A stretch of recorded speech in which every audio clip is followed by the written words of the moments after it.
जय श्री राधे कृष्ण। आप सभी का हमारे YouTube चैनल पे बहुत बहुत स्वागत है। आइए सुनते हैं माघ मास महात्म्य 5वें अध्याय की कथा। माघ मास का बड़ा ही विशेष महत्व माना गया है। माघ मास में गंगा स्नान करना यह सभी पातकों को हरने वाला होता है, सभी प्रकार के पापों को नष्ट करने वाला होता है। इसलिए चाहिए कि माघ मास में गंगा स्नान करना चाहिए, दान पुण्यों का कार्य करना चाहिए, भगवान श्री हरि विष्णु का, भगवान श्री कृष्ण का पूजन करना चाहिए। इससे सभी पाप और ताप नष्ट होते हैं तथा सभी प्रकार के सुख और समृद्धि की प्राप्ति होती है। माघ मास के दौरान गंगा स्नान करने के बाद सभी को माघ मास महात्म्य का कथा भी श्रवण करना चाहिए। इससे पुण्य फलों की प्राप्ति होती है।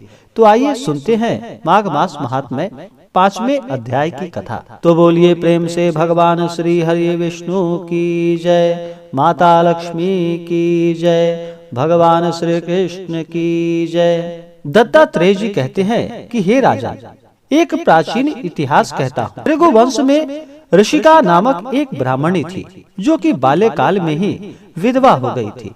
वह रेवा नदी के किनारे विंध्याचल पर्वत के नीचे तपस्या करने लगी। वह जितेंद्रिय, सत्यवक्ता, सुशील, दानशीलता तथा तप करके देह को सुखाने वाली थी। वह अग्नि में आहुति देकर उच्च वृत्ति द्वारा छठे काल में भोजन करती थी। वह वलकल धारण करती थी और संतोष से अपना जीवन व्यतीत करती थी। उसने रेवा और कपिल नदी के संगम में 60 वर्ष तक माघ स्नान किया और फिर वहीं पर मृत्यु को प्राप्त हो गई। माघ स्नान के फल से वह दिव्य 4000 वर्ष तक विष्णु लोक में वास करके सुंद और उपसुंद दैत्यों का नाश करने के लिए ब्रह्मा द्वारा तिलोत्तमा नाम की अप्सरा के रूप में ब्रह्मलोक में उत्पन्न हुई। वह अत्यंत रूपवती, गान विद्या में अति प्रवीण तथा मुकुट मंडल से शोभायमान थी। उसका रूप, यौवन और सौंदर्य देखकर ब्रह्मा भी चकित हो गए। वह तिलोत्तमा रेवा नदी के पवित्र जल में स्नान करके वन में बैठी थी। तब सुंद व उपसुंद के सैनिकों ने चंद्रमा के समान उस रूपवती को देखकर अपने राजा सुंद और उपसुंद से उसके रूप की शोभा का वर्णन किया और कहने लगे कि कामदेव को लज्जित करने वाली ऐसी परम सुंदरी स्त्री हमने कभी नहीं देखी, आप भी चलकर देखें।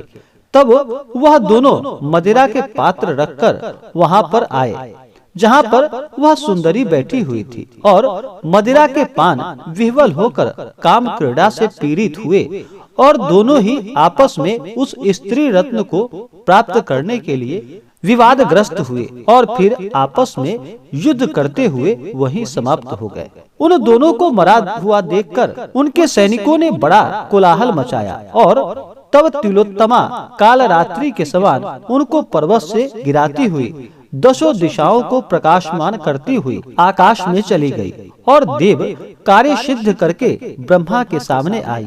तो ब्रह्मा जी ने प्रसन्नता से कहा कि हे चंद्रवती, मैंने तुमको सूर्य के रथ पर स्थान दिया। जब तक आकाश में सूर्य स्थित हैं, नाना प्रकार के भोगों को भोगो। सो हे राजन, वह ब्राह्मणी अब भी सूर्य के रथ पर माघ स्नान के उत्तम भोगों को भोग रही है। इसलिए श्रद्धावान पुरुषों को उत्तम गति पाने के लिए यत्न के साथ माघ मास में विधि पूर्वक स्नान करना चाहिए। इस प्रकार से माघ मास महात्म्य 5वें अध्याय की कथा पूर्ण हुई।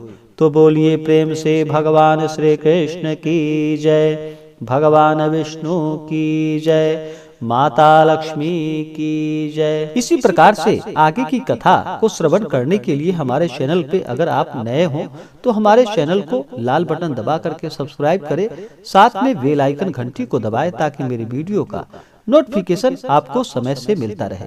वीडियो को लाइक और शेयर करें। मिलते हैं फिर अगले वीडियो में अगले अध्याय के साथ। जय श्री राधे कृष्ण। धन्यवाद। आप सभी भक्तों के ऊपर भगवान विष्णु, माता लक्ष्मी का कृपा सदैव बना रहे। सभी सदा स्वस्थ रहें और सदा खुशहाल रहें।